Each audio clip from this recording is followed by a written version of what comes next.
Welcome to நம்ம இ சேவை. நம்ம இ சேவையில் வந்து இன்றைக்கி என்ன பற்றி பார்க்க போகிறோம் அப்படின்னு பார்த்தீங்கன்னா, பேக்கருக்கான என்ட்ரிக்கான கொஸ்டின்ஸ் வந்து ரெடி பண்ணியிருக்கிறோம். நிறைய பேர் வந்து பார்த்தீங்கன்னா ரெக்வஸ்ட் கொடுத்துருக்கீங்க. கண்டிப்பாக வந்து அவங்களுக்கும் நம்ம வந்து இது பண்ணணும் இல்லையா, அதுக்காக தான் நம்ம வீடியோ மேக் பண்ணுறோம். பேக்கர் வந்து பார்த்தீங்கன்னா இந்த வீடியோ ஸ்பெசிஃபிக்காக பார்க்கணும், மற்ற இல்லாமல் சேல்ஸ்மேன் வீடியோவும் பார்க்கணும். ஏன்னா வந்து பார்த்தீங்கன்னா உங்களுக்கு வந்து ரெண்டு தரப்பு கேள்வியும் சேர்ந்து கேட்பாங்க. ஆனால் சேல்ஸ்மேனுக்கு வந்து பார்த்தீங்கன்னா தனிப்பட்ட சேல்ஸ்மேன் கேள்வி மட்டும்தான் போய் கேட்பாங்க. இப்போ வந்து பேக்கருக்கான இன்ட்ரிக்கான கொஸ்டின் பார்க்கறதுக்கு முன்னாடி நம்ம இ சேவை சேனலில் வந்து ஃபஸ்ட் டைம் பார்க்கணும்னா மறக்காம வந்து சப்ஸ்கிரைப் பண்ணிடுங்க, உங்கள் ஆதரவு கொடுங்க. கண்டிப்பாக வந்து நம்ம வந்து அடுத்தடுத்த வீடியோ வந்து நம்ம நிறைய வீடியோ போடுவோம்.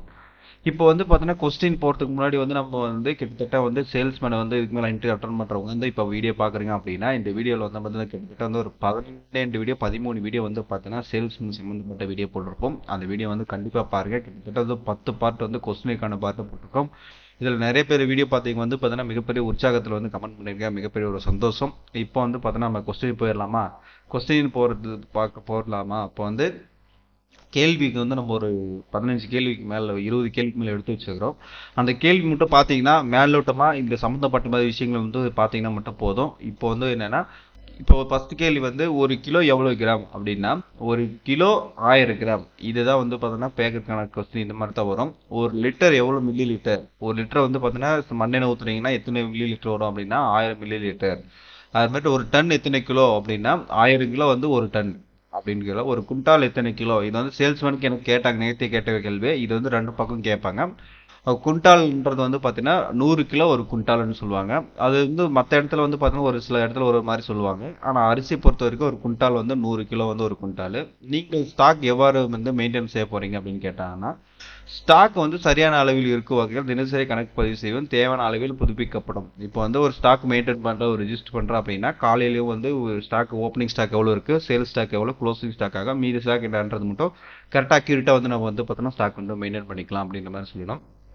வாடிக்கையாளருக்கு எப்படி வந்து பொருள் கொடுப்பீர்கள் அப்படின்னு கேட்டுக்கோங்க. ஒழுங்கான தரத்தில் அளவுக்கு குறையாமல் பொருட்கள் வழங்கப்படும். இப்போ வந்து நிறைய இடத்துல வந்து என்ன பண்ணுவாங்கன்னா வெயிட் ஸ்கேல் வந்து ஒரு ஒரு ஆங்கிள் வைப்பாங்க. ஆல்ரெடி வந்து 100 கிராம் 50 கிராம் வந்து டிஃப்ரென்ஸ் வைப்பாங்க. அது வெயிட் லாஸ் பண்ணுவாங்க.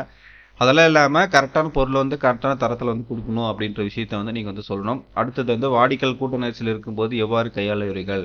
மேலாண்மை பொறுப்புடன் அடங்கி விரைவாக சேவை செய்ய ஒழுங்குகள் செய்யப்படும். அனைத்து வாடிக்கையாளருக்கும் திருப்தி அடைவார்கள்.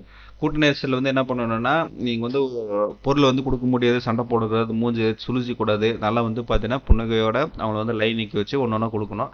ஆக்சுவலி வந்து பார்த்தோன்னா பேக்கருக்கான இடத்துல வந்து பார்த்தோன்னா அந்தளவுக்கு கூட்ட ஒரு நெரிசல் வராது. வந்தால் சீரான முறையில் வந்து பண்ணி கொடுத்துருவோம் அப்படின்ற மாதிரி சொல்லுங்கள். ஒரு நாளைக்கு எவ்வளோ பொருட்கள் வழங்க முடியும்? தேவையான பொருளின் அளவு மற்றும் போக்குவரத்து வசதி அடிப்படையில் மாற்றப்படும். இப்போ வந்து பார்த்தீங்கன்னா பொருட்கள் வந்து பார்த்தீங்கன்னா நிறைய இடத்துல வந்து நிறைய எப்படி கொடுப்பீங்கன்னு கேட்டாங்கன்னா, ஒரு நாளைக்கு வந்து கிட்டத்தட்ட வந்து ஒரு 100 கார்டு கொடுக்க முடியும், 25 கார்டு 75 கார்டு கொடுக்க முடியும் அப்படின்னா அந்த பொருள் தரத்துக்கு குவாலிட்டி. இப்போ வந்து பார்த்தோன்னா ஃபர்ஸ்ட் வந்து அரிசி போடும்போது அரிசி சர்க்கரை எண்ணெய் 3 பருப்பு கொடுக்கும்போது கொஞ்சம் லேட் ஆகும். ஒரு நாளைக்கு வந்து பார்த்தீங்கன்னா எண்ணெய் மட்டும் சர்க்கரை அரிசி மட்டும் பருப்பு மட்டும் கொடுப்பாங்க, எல்லாம் பருப்பு சர்க்கரை கொடுப்பாங்க, கோதுமை கொடுப்பாங்க. அன்னைக்கு வந்து நிறைய பேருக்கு வந்து கொடுக்கப்படும் அப்படின்ற மாதிரி நீங்கள் வந்து செப்பரேட்டாக வந்து பேசுனீங்களா உங்களுக்கு வந்து பேச்சு வந்து நல்லா அழகாக இருக்கும். அடுத்தது வந்து உங்களால் எவ்வளோ வெயிட் தூக்க முடியும் அப்படின்னு கேட்டால் உடல் எடை எனக்கு என்னால் எவ்வளோ தூக்க முடியுமோ அந்த அளவுக்கு வந்து பார்த்தீங்கன்னா பாதுகாப்புடன் எந்த டேமேஜ் இல்லாமல் தூக்கி கொடுப்போம் அப்படின்ற மாதிரி சொல்லணும். சேல்ஸ்மேனுக்கு உங்களுக்கு என்ன வித்தியாசம்? சேல்ஸ்மேன் வந்து பார்த்தீங்கன்னா பொருள் விற்கிறதுல கவனம் செலுத்துவார். நான் வந்து பொருள் வந்து நிறுவனம் முழுமையாக வந்து மேம்பட்டு வேலையை செய்வேன். ஆனால் நான் இப்போ வந்து எப்படின்னா கரெக்டான வேலையை வந்து நான் செய்வேன். பொருள்கள் வந்து இது பண்ணாமல் வீணாக்காமல் கரெக்டான முறையில் வந்து கொடுப்பேன் அப்படின்ற மாதிரி சொல்லணும். உங்களோட பணி நேரம் எவ்வளோ இருக்குன்னு தெரியுன்னு கேட்டிங்கன்னா, வழக்கமாக வந்து 9 மணிலேருந்து 6 மணி வரைக்கும் இருக்கும். பிரேக் வந்து பார்த்தீங்கன்னா 1 மணிலேருந்து 2 மணி வரைக்கும் பிரேக் இருக்கும். அந்த நேரத்தில் வந்து நீங்கள் பிரேக் எடுத்துக்கலாம். உங்கள் இடத்தில் எவ்வளோ தவறு நடக்கிறத என்ன பண்ணுவீங்க அப்படின்னு பார்த்தீங்கன்னா, தவறு வந்து உடனடியாக சரி செய்யப்படும், நடவடிக்கை எடுக்கப்படும். தவறு நடக்கும் பட்சத்தில் முன்னெச்சரிக்கை நடவடிக்கை எடுக்கப்படும். என்னன்னா, இப்போ உங்கள் இடத்துல தவறு நடக்குது அப்படின்னா அந்த இடத்துல வந்து நீங்கள் வந்து சேல்ஸ்மேனுக்கும் நீங்களும் வந்து டிஸ்கஸ் பண்ணி அந்த தவறு வந்து திருத்திக்கணும். அப்படி திருத்த முடியலன்னா உங்கள் மேல் அதிகாரிக்கு வந்து உடனே தகவல் கொடுத்து அதை நடவடிக்கை எடுக்கணும். இல்லைன்னா வந்து பார்த்தீங்கன்னா அந்த தவறு வந்து நீங்களும் வந்து ஈடுபட்ட மாதிரி போயிடும். அதுக்காக வந்து உங்களை அது கேள்வி கேட்பாங்க. அதை வந்து நீங்கள் உடனே சொல்லணும். எடைப்போட இயந்திரத்தின் எத்தனை முறை வந்து ரினுவல் செய்வீர்கள் அப்படின்னு போட்டிருக்காங்க. இது வந்து பார்த்தோன்னா இது வந்து சரி செய்யறதுக்கு வந்து செக் பண்ண சொல்லியிருக்காங்க. ரினுவல் வந்து பார்த்தோன்னா சர்டிஃபிகேட் வந்து 1 இயர்க்கு ஒன்று வந்து பார்த்தோன்னா வேயிங் ஸ்கில் எல்லாமே வந்து சர்டிஃபிகேட் போட்டு ரினுவல் பண்ணணும். அது வந்து பார்த்தோன்னா அது தனியே டிபார்ட்மெண்ட்டே இருக்குது. அது வந்து வேயிங் ஸ்கில் வந்து பார்த்துப்பாங்க. அடுத்தது செல்ஃப் இன்ட்ரடக்ஷன் வந்து பார்த்தீங்கன்னா உங்கள் பேர், உங்கள் ஊர், கிராமம் அது என்ன உங்கள் கல்வி தகுதி அப்படின்ற மட்டும் சொன்னீங்கன்னா போதும்.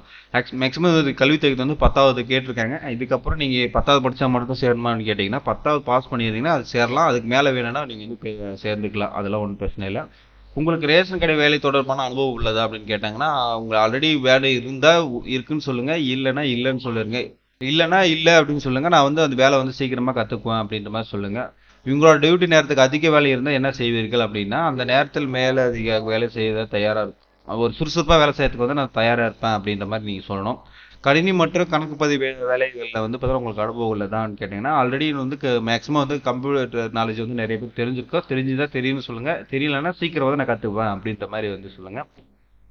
அது இப்போ வாடிக்கையாளர் தாக்குதல் அல்லது வாடிக்கையாளர் சிக்கல் ஏற்படும் போது நீங்கள் என்ன செயல்படுவீர்கள் சொன்னீங்களா, அந்த கூட்ட நெரிசல் அந்த கேள்வி தான் இங்கே மறுபடியும் வந்திருக்குது. அடுத்தது வந்து பார்த்தோன்னா நேர்மையான முறையில் பணியாற்றுவது பற்றி உங்களுக்கு நேர்மையான முறையில் பணியாற்றுவது வந்து முக்கிய அங்கம். நான் எந்த சூழலில் எச்சரிக்கையாகவும் நேர்மையாக செயல்படுவேன் அப்படின்ற விஷயத்த சொல்லணும். எது சூழ்ச்சியும் இதை வந்து மறைமுக இது பண்ணுறது இது பண்ணுறதுலாம் அது பண்ண தான் அப்படின்ற மாதிரி சொல்லணும். கடைசியாக ஏன் உங்களுக்கு நான் வேலை தேர்வு செய்யணும் வேண்டும் அப்படின்னு மாதிரி கேட்டாங்கன்னா, நான் வந்து கடுமையாக உழைப்பேன், எனக்கு நிதானம் இருக்குது, கண்டிப்பாக திறன் இருக்குது, அதுக்காக தான் நான் வேலை வந்து கேட்குறேன் அப்படின்ற விஷயத்த வந்து சொல்லுங்கள். சொல்லி முடிச்சோடனே வந்து ஒரு ஹாப்பி ஆயிடுவாங்க. இந்த மாதிரி வந்து நீங்கள் தொடர்ந்து இந்த மாரி கேள்வி கேட்க ஆரம்பிச்சுட்டாங்க. ஒரு 5 கொஸ்டின் கேட்பாங்க இந்த மாதிரி சம்மந்தப்பட்ட விஷயத்தில். அந்த 5 கொஸ்டின் வந்து இது பண்ணிக்கோங்க. அதுக்கப்புறம் வந்து பார்த்தீங்கன்னா, நம்ம 10 வீடியோ போட்டிருக்கலாம். அந்த வீடியோ வந்து ஒரு டைம் 2 டைம் வந்து வாட்ச் பண்ணிக்கோங்க. அமைச்சர்களை வந்து கம்பல்சரி வந்து நோட் பண்ணிக்கோங்க. கூட்டுறவுத்துறை அமைச்சர், உணவு வழங்குத்துறை அமைச்சர் மட்டும் வந்து இது நோட் பண்ணிக்கோங்க. அதே மாதிரி உங்களோட மாவட்டத்தோட கலெக்டரோட நோட் பண்ணிக்கோங்க. சப் கலெக்டரை நோட் பண்ணிக்கோங்க. மாவட்டத்தோட இது சிறப்பு என்ன அதை பற்றி நோட் பண்ணிக்கோங்க. இவ்வளோ மட்டும் தான் கொஸ்டின். இதை மட்டும் வந்து ப்ரிப்பேர் பண்ணீங்கன்னா பேக்கருக்கு வந்து பார்த்தீங்கன்னா ஒரு பூஸ்டபுளான ஒரு பார்த்துட்டு போயிட்டு நீங்கள் வந்து சக்ஸஸ்ஃபுல்லான ஒரு இன்டர்வியூ வந்து அட்டன் பண்ணி செலெக்ஷன் ஆகிறதுக்கு வந்து மிகப்பெரிய ஒரு வாழ்த்துக்கள் முன்னாடி சொல்லிக்கலாம். கண்டிப்பாக வந்து இந்த வீடியோ பிடிச்சிருக்குன்னு நினைக்கிறேன். பிடிச்சிருந்தா உங்கள் ஃப்ரெண்ட்ஸ் சர்க்கிள் வந்து ஷேர் பண்ணுங்கள். வேறு ஏதாவது கருத்துக்கள் இருந்தாலும் கமெண்ட் பாக்ஸில் கமெண்ட் பண்ணுங்கள். அதுக்கான ஹெல்ப்புகளை வந்து பார்த்தீங்கன்னா உடனுக்குடன் நடவடிக்கை எடுக்கப்படும். அது மட்டும் இல்லாமல் நம்ம சேனலில் வந்து நிறைய வீடியோக்கள் வந்து தொடர்ந்து போட்டுட்ருக்குறோம். அதுவும் நம்ம வந்து 2 சேனல் வந்து ஆல்ரெடி நம்மக்கிட்ட அது இருக்குன்னு ஆல்ரெடி உங்களுக்கு எல்லாருக்கும் தெரிஞ்சிருக்கும். நிறைய பேர் சப்ஸ்கிரைப் பண்ணாமல் பார்க்குறீங்க, இதுன்றீங்க. நிறைய பேர் வந்து பார்த்தீங்கன்னா இந்த சேனல் வந்து ஆதரவு கொடுங்க. இந்த சேனல் நல்லா நம்ம என்னோட தான். இதில் எப்படி ஆதரவு கொடுக்குறீங்களோ இதில் கொடுங்க. என்டர்டைன்மெண்ட் வேணும்னா காமெடி, சாப்பாடு, ஃபுட்டு எல்லாம் வேணும்னா இந்த சேனலை சப்ஸ்கிரைப் பண்ணிக்கோங்க. கரண்ட் அஃபேரை பற்றி பேசணும்னா ஜிஎம்எஸ் தமிழான்னு சொல்லக்கூடிய சேனல் வந்து சப்ஸ்கிரைப் பண்ணி கொடுப்பேன். உங்களோட ஆதரவு அடுக்கு வந்து பார்த்தீங்கன்னா எதிர்பார்த்துட்டு காத்துட்ருக்கோன்னு சொல்லி இந்த வீடியோ இதோட முடிச்சுக்கலாம். நெக்ஸ்ட் வீடியோவில் வந்து சந்திக்கலாம். பாய் பாய்.